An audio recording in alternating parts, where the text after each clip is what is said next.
What's up, guys? It's your boy Bentile coming live.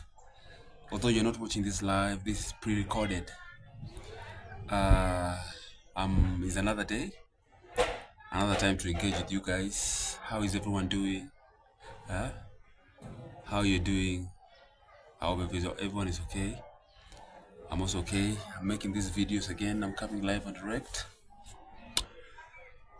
So, how have you been? How have you been? You guys don't engage, so you know it's very difficult to know how everyone is doing. But I understand because I'm just a new guy and it's just a new channel.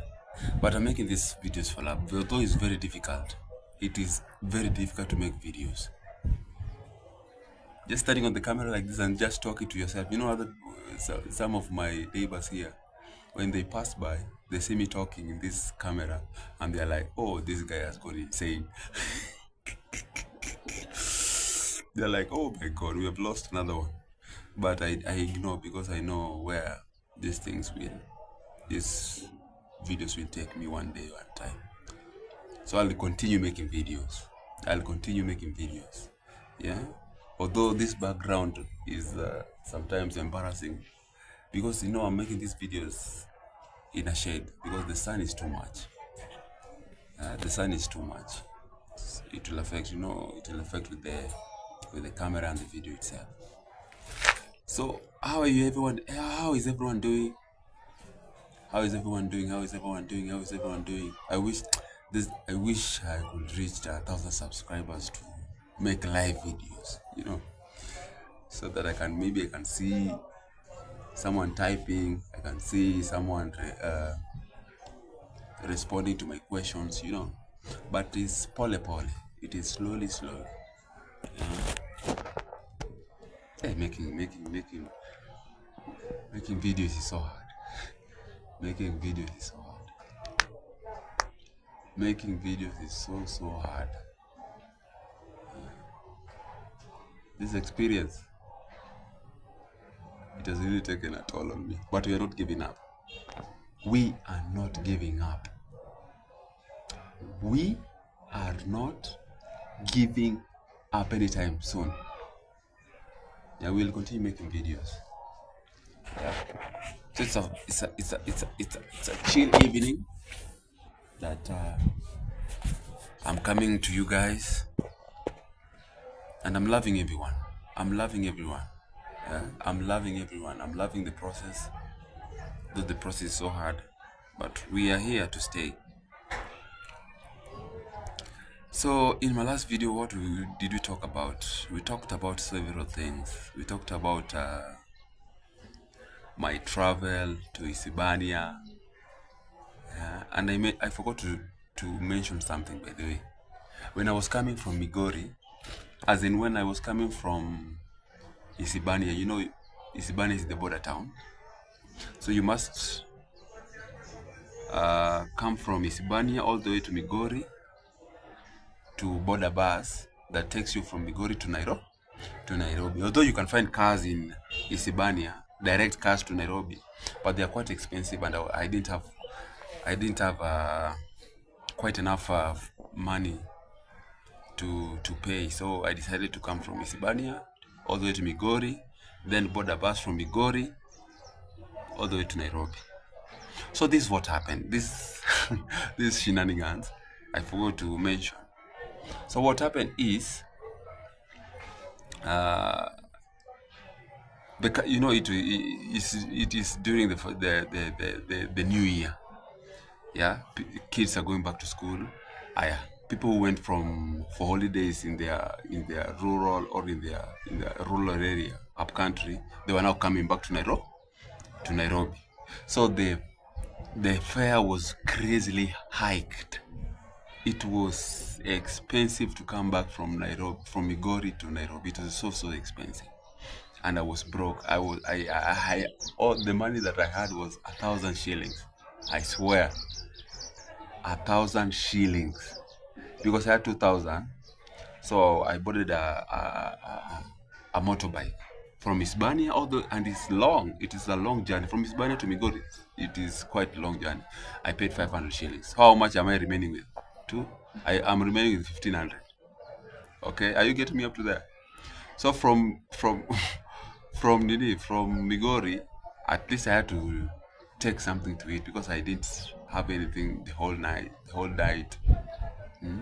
whole day when I went to to look for a job. I didn't have anything. So also the food were expensive because it is in town, it is a township area. So I ate 500 cities, so I was remaining with 1,000. I didn't know because I've never been to Migori before. I've never been to Migori. So I knew this 1,000 shillings will help me board a bus from Migori all the way to Nairobi. Me, I'm eating and relaxing and enjoying myself while eating. So it comes at times when I am going to book a ticket because the first car was coming from was leaving Migori at exactly 7 p.m. So I went there and bought and asked I want to have a bus ticket from Migori to Nairobi, and I was told the price was 3,500 shillings from Migori to Nairobi. I only have 1,000 shillings. And they're very strict because if you are not talking or if you are not ready to pay, you are being told step aside because they had a lot of customers because a lot of people were coming from Migori to Nairobi, a lot of them. So if you can't pay, you step aside, other people will pay. And people were paying. People were paying. So I was like, oh my God, what have I done? What have I done? And remember, my phone was at 6% battery life. 6%. I didn't charge it because I didn't travel with the charger. I forgot my charger at home. So I was like, oh my God, what have I done to myself? So I tried to make calls here and there. So I tried to try to call a few of my friends to help me to bail me out, but no one responded. People were telling me they are broke. People were telling me they don't have money. I was telling them I'm stuck in Migori. If you can help me with this amount of cash, to because I don't know anyone in Migori. I don't know anyone. I literally don't know anyone in Migori. Yeah, who I can run to and sleep for a night, or who can help me. My friend, I made calls. I made calls. I made calls, and the time is going. It's almost 8, 9. I'm still at I'm still at Migori town. People are telling me, I am broke. I can't. I don't have money right now because I do understand because it's January. At some point, I understand because it's January and people had made plans. You know. But that's why I'm insisting on depending on myself. If I had money or if I had something to do or if I had an income, I could be embarrassed. I couldn't be embarrassed like this. No one sent me anything. No one. Absolutely no one. I made calls to over 10, over 11 people to help me, to bail me out, to send me money so that I can pay and come back to Nairobi. No one. That's why I'm always praying for my friends. If you're my friend and you're watching this, I am praying for you that the God will uplift you so high. God will bless you guys so high that this small money, that if you ask for small money, you are not taking too long to respond to someone. And I'm grateful for everyone, but I'm praying that the Lord will bless my friends. When your circle is financially stable, there's no need to worry. So the story is like this. So I'm in Migori. It's around it's almost 11. It's almost 11 p.m. So this one guy comes and tells me, I go to this guy because there's two buses that had not left the town. They were still picking up people and boarding, helping other passengers to come in. So there were two buses only left. One bus was almost full. So I gathered courage and went to talk to the driver. So I told the driver like this: I am stuck here in Migori. The fare are too hiked. I don't have any. I only have 1,000 shillings. If you can help me for the love of God, so that I can just. I am stranded because if you leave me, I'll be stranded, and I don't know anyone here in Migori. The driver was so rude to me. He was a Kisi guy, and I'm not saying that I'm not tribal. I'm not saying Kisis are like this, but he was a Kisi guy. This guy was so harsh to me. He was so rude to me. He was abusive. It was abusive. He was so abusive. He was telling me, so why travel when you don't have money to travel with? Huh? I was telling him, I am new here. I don't know anyone here, and I didn't know. For the love of God, I didn't know fare were that hiked. You know. So he was like, no, no, no, no, no, no. You will pay me that money 50. You wanted 2,000 shillings. So he said I pay him, and this 2,000 shillings once I pay, I can only sit on a crate because other seats were booked. People were paying 3,500. 3,500. So every seat was booked. So once I pay this 2,000 shillings, he can only squeeze a space for me. So I will be sitting on a crate the whole journey. And I said, okay. So I boarded the bus, and it took me from Bigori to Hispania. There were still other passengers in Hispania that he was going to pick so that the bus could be full. So from Migori to Hispania, then from Hispania, now people were heading to Migori to Nairobi. I don't know if we are still together. So I boarded. I entered. I told him, just give me a few minutes. Let me make some calls here and there so that I can have this money. So he told me, go in. So we went to Hispania, picked other people, then came back. Then he asked me, have you found it? Because while we were in the road, I was making calls. And no one was responding. No one was responding to me. No one was telling me. Everyone was broke. Everyone had no money. Literally everyone. And my heart was pumping. So when we reached Hispania, he picked some people. Now the bus was full. And I stood. Then we drove all the way from Hispania to Migori again. So he told me, have you found the money that I asked you? I told him that I was high. For the love of God, I only have 1,000 shillings. Just allow me, please, allow me, for the love of God. The guy refused, and I was kicked out of the bus. Now I'm outside.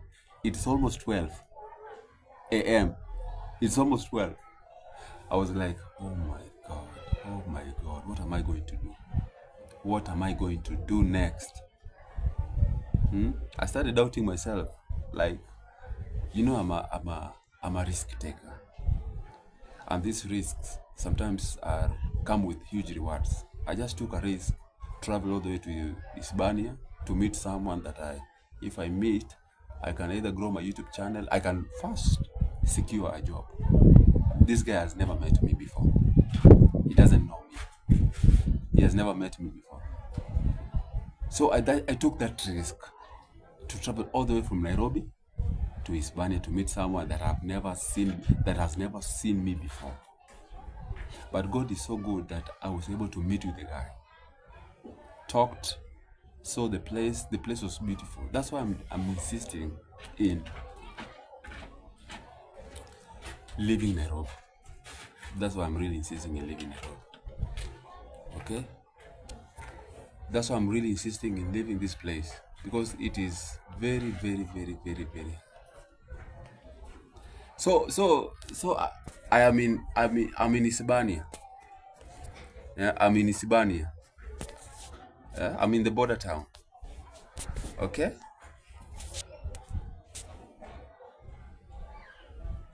Oh, we already. I'm sorry, I hanged. We already back. So we reach Migori. I'm thrown out. I try to ask other people for finance. They told me they don't have.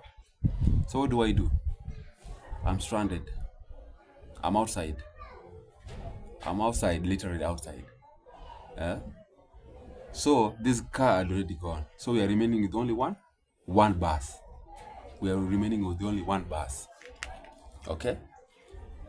So this bus, and I want you guys to listen carefully this part on how I was able to secure a seat.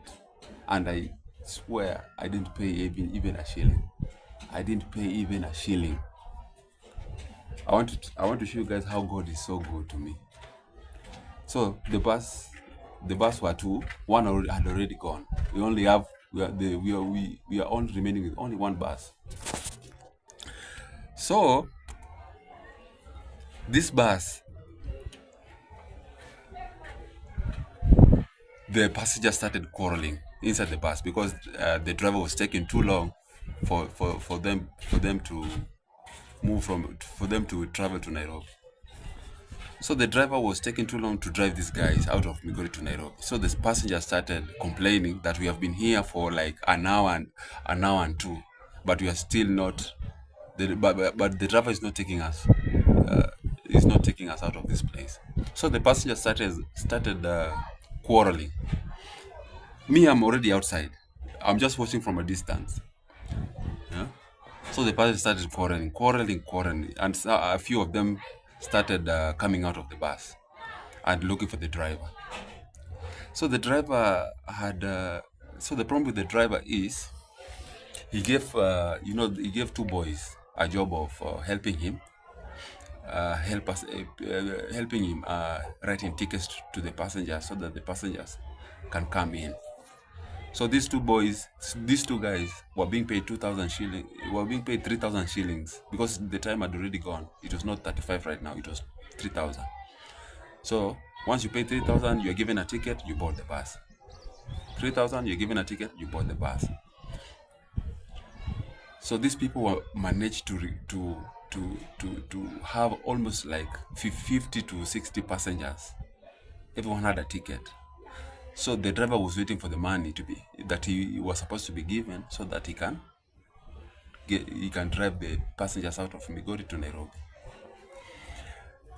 So in my surprise, these guys helped the passengers to come in the bus. They collected all the money, but they didn't give the driver they didn't give the driver the whole amount of money. So the driver was still waiting for the whole amount of money so that they can calculate and see how much has been collected so that everyone can be given at least a tip, and then people go to Nairobi. So the driver is still waiting, and people are now anxious because they have been here for almost 3 hours. Nothing is happening. They are not moving. Me, I'm outside. So I now started seeing people coming out of the bus that we need to be refunded our money, or else we need to get out of this place, or else let us be refunded our money back. So they started complaining. The driver was outside, so they started looking for the driver and they found him. So there was a huge crowd of passengers with the driver, asking him why are we still here? Why are we still here? And we already have tickets. So for me, I came and engaged with the passenger. No one knows that I was in the car. No one knows that I was in the car or I was not in the car. It's just a shuffle of people mixed, and it's late at night. It's almost 11. So I got in the mix. I also started quarreling with the people. So the driver came to the conclusion: those people have robbed me. Those people have robbed me the money. They didn't give me the entire money. Okay, and I don't know how many people are in the bus. Are in the bus. So what we'll do is we will refund I will refund everyone his money, and look for those boys that took the remaining amount of money. So people started jumping and telling him, "No, you've wasted our time here. You've really wasted our time here. Yeah.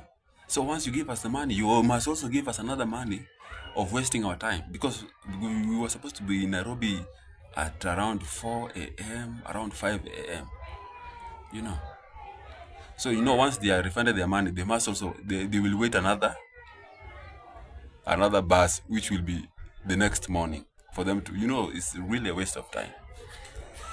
So the complaint was so massive that the driver gave in and said, I will use my own money to drive you guys. Okay? I will use my own money to drive you guys. So everyone should go back in the bus and secure their seat. And I will drive you guys. If it is using my money, then let it be it. So I'm still here. So I took courage and also went inside the bus. And luckily, there were 2 empty seats. There were 2 empty seats that was not booked. I sat in one, in the back. No one noticed that I was either in the car or I was not in the car. And I never paid even a shilling. I drove all the way from Migori to Nairobi with 0 shillings. You see?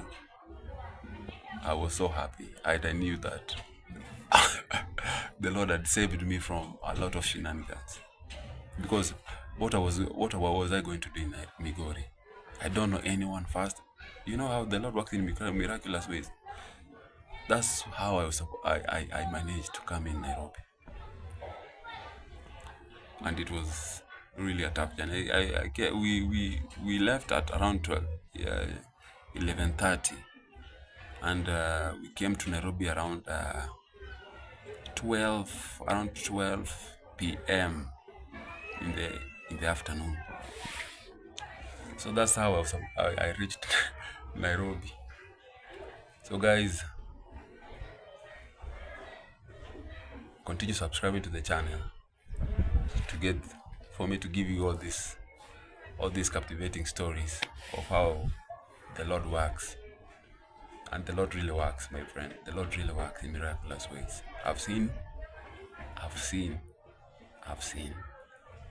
So thank you guys. Continue subscribing to the channel. Hit the like button. Okay? Hit the like button as we grow together. Let us grow together. Don't feel shy. Let us grow together. Yeah? Thank you so much. See you in my next video.